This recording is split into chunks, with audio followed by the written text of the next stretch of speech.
Hi, this is Yingge from Art of the Brush.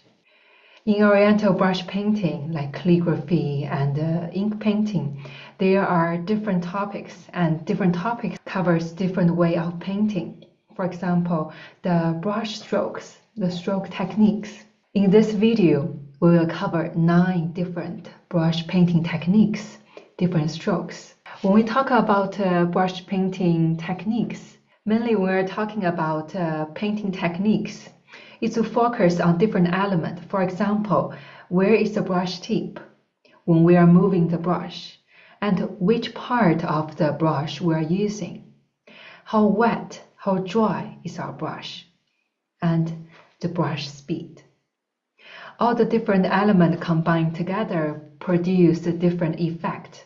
And to understand that better, we will first look at our brushes. So our brush has, in general, 3 parts. We have the one that is the tip, and then we have the brush belly, and then we have the brush base. When using different parts of the brush to paint, we will also get different effect. So the first one is called the centered brush stroke. When we are doing a centered brush stroke, that means our brush tip is traveling in the center of the stroke. For example, most of the calligraphy strokes, as we're sliding, the brush tip is in the middle of the stroke.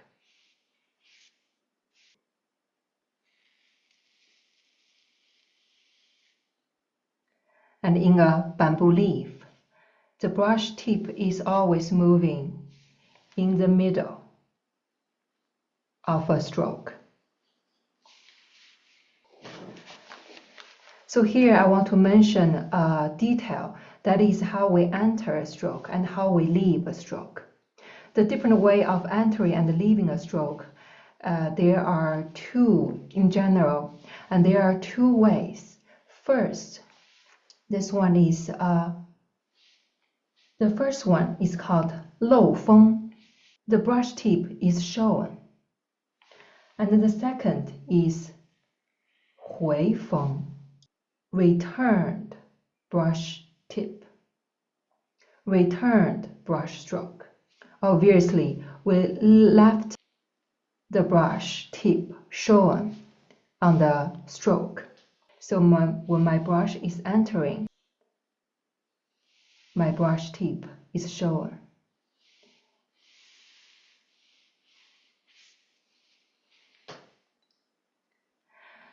And the bamboo leaf is also entered with a brush tip and leave a tip at the end. A return stroke is our brush tip doing a return to hide the brush tip before we're doing the stroke. For example,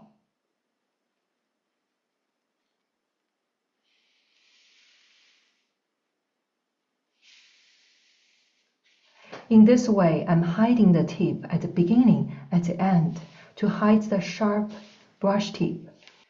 And in painting, for example, when we're painting a bamboo stem, at the beginning, at the very end, there is a return stroke.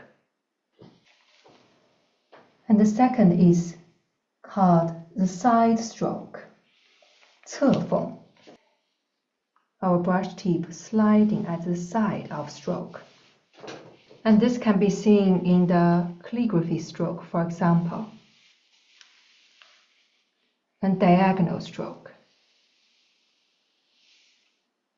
And in brush painting, this technique is very useful for creating a surface.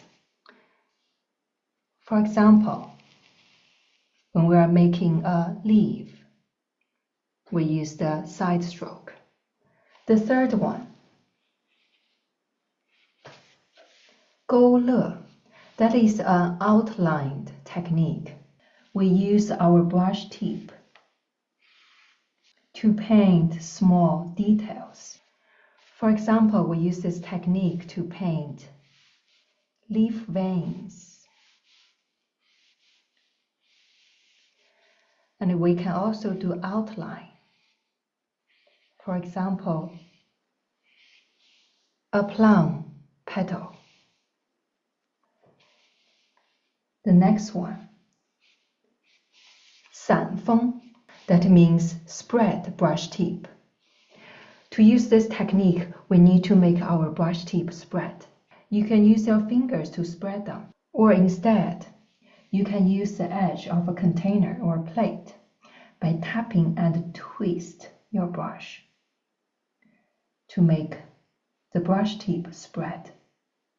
With a fairly dry brush, you can see the brush lines making this effect. And this technique we can use to paint like animal feathers, fine details, or like freestyle pantry needles. The next one we'll talk about is the direction of our brushes moving. When we are doing calligraphy, there is a stroke order that we are following. So anything that is horizontal or more or less horizontal, we paint it from left to right.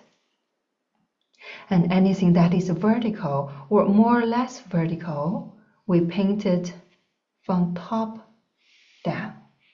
And this is called the calligraphy stroke order. So when our brush movement aligned with this order, the stroke order, we call it 顺风. That means following the order. So our brush tip is moving following this order, or top down.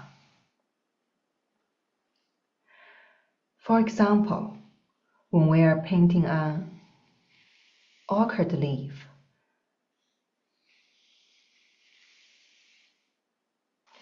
and the other direction is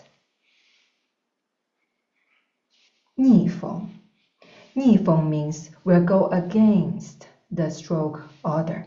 So instead of going left to right, we are moving our brush against this direction. Instead of going top down, we are against this direction.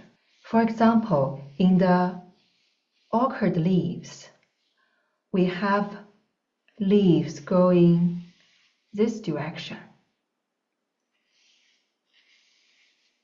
And that is 逆风. However, one thing to bear in mind, if you are left-handed, you may mirror this direction to suit your movement. Now, the last three techniques are closely involved in landscape painting. The first one is 皴擦, which means rubbing. So most of the rubbing, we use the side brush stroke. Typically, our brush is fairly dry to create the textures, to making rocks the different surface. We can also use a centered brush stroke. There are different ways of creating textures that we will learn in landscape painting. This is called dotting, 点. When we use 点 technique, our brush can be dry or wet. It can be dark or light.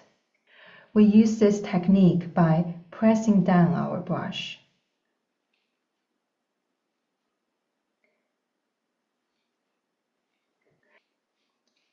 We use this technique to create leaves in landscape painting. With different brush pressure, we can create a different shape of dotting, and that represents different types of leaves, trees. And this is called peppercorn. And the last one is called rendering or coloring. To apply this technique, we typically use a soft brush. That means the brush hair is wet, or a combined brush stroke. as we want to apply the color or ink water more smoothly. The rendering and the coloring technique is used very widely in landscape painting when we are adding layers, when we color in water, still water. And here are the different ways you can use an oriental brush to create different strokes and different brush effect. The brush painting techniques give you a glimpse of what an oriental brush can do. I hope you have enjoyed this video. Please feel free to share it with someone who might be interested. Enjoy your brush practice. I see you soon.